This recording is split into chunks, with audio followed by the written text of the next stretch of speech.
ஒரு ஹெல்த்தியான ரொம்ப ஈஸியான பச்சைப்பயிறு ஸ்ப்ரவுட்ஸ் வச்சு 30 நிமிஷத்துக்குள்ள ஒரு ஃபேண்டாஸ்டிக்கான கறி எப்படி பண்றதுன்னு தான் நம்ம இன்னைக்கு பார்க்க போறோம். இங்க நான் வீட்லயே செய்த முளைப்பயிறு பச்சைப்பயிறு ஸ்ப்ரவுட்ஸ் ஒரு 2 கப் வச்சிருக்கேன். உங்களுக்கு வீட்டில் செய்ய நேரம் இல்லைன்னா கடைகளில் கிடைக்கிற ஸ்ப்ரவுட்ஸ் வச்சு தாராளமா செய்யலாம். இது பச்சைப்பயிறு தான் இல்லை, கொள்ளு பயிரில் செஞ்சாலும் ரொம்ப நல்லா இருக்கும். இந்த ஸ்ப்ரவுட்ஸை நான் ஒரு பவுலில் சேர்த்தி 2 விசில் வச்சு எடுத்துக்க போகிறேன். இது நிறைய வெந்தாலும் மாவு மாதிரி போயிடும். அதனால் இந்த மாதிரி ஒரு பவுலில் வச்சு 2 விசிலுக்கு எடுத்துக்கலாம்.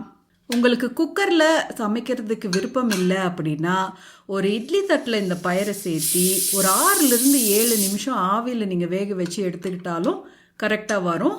நீங்கள் குக்கரில் வச்சு வேக வச்சுக்கிறீங்களோ இல்லை இட்லி தட்டில் வச்சு வேக வச்சுக்கிறீங்களோ உங்கள் விருப்பம்.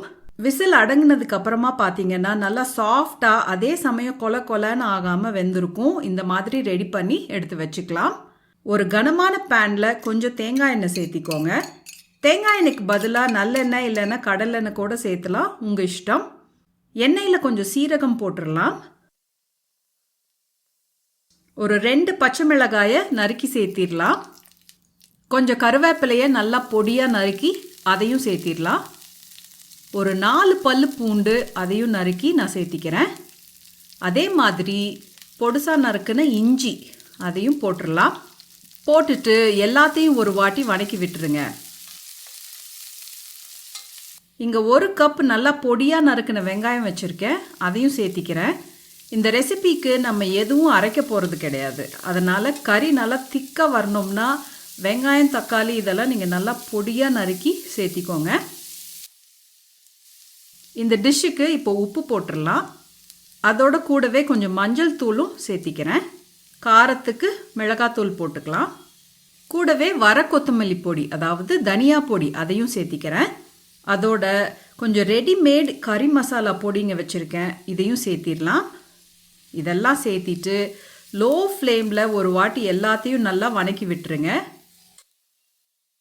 இங்கே ஒரு 3 தக்காளி நறுக்கி வச்சுருக்கேன், அதையும் போட்டுடலாம். நல்லா பழுத்த தக்காளியாக பார்த்து யூஸ் பண்ணுங்கள். ஒரு வாட்டி நல்லா கலந்து விட்டுட்டு ஒரு மூடி போட்டு லோ ஃப்ளேமில் தக்காளி நல்லா மசிஞ்சு வெந்து வரைக்கும் வேக வச்சு எடுத்துக்க போகிறோம்.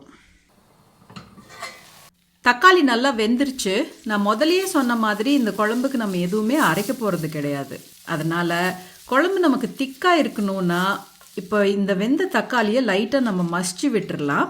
மசிச்சு விட்டோம்னா நமக்கு கறி நல்லா திக்காக கிடைக்கும். ரொம்ப மசிக்க வேண்டியதில்லை, லைட்டாக அங்கங்கே மசிச்சு விட்டிங்கன்னா போதும். இப்போது இந்த தக்காளியோட புளிப்பு தெரியறதுக்காக நான் 1 பிஞ்ச் சர்க்கரை சேர்த்திக்கிறேன். இந்த ஸ்டேஜில் கொஞ்சமாக கொத்தமல்லி தலையையும் சேர்த்திக்கிறேன். சேர்த்திட்டு ஒரு வாட்டி நல்லா கலந்து விட்டுருங்க. இப்போ நம்ம ரெடி பண்ணி வச்ச பச்சைப்பயிறு ஸ்ப்ரவுட்ஸை இதில் சேர்த்திடலாம். பச்சைப்பயிறு ஏற்கனவே நம்ம வேக வச்சு ரெடி பண்ணி எடுத்து வச்ச பயிறு. இங்கே நான் 200 ml தேங்காய் பால் வச்சுருக்கேன். இது ரெடிமேட் தேங்காய் பால் தான், அதையும் சேர்த்திடலாம். நீங்கள் வீட்டில் எடுக்கிற தேங்காய் பால்னா 2வது பால் 3வது பால் இது 2ம் சேர்த்து நீங்கள் சேர்த்திக்கோங்க. தண்ணி சேர்த்த வேண்டியதில்லை. நான் ரெடிமேட் தேங்காய் பால் சேர்த்துறதுனால 1 கப் தண்ணியும் சேர்த்திக்கிறேன்.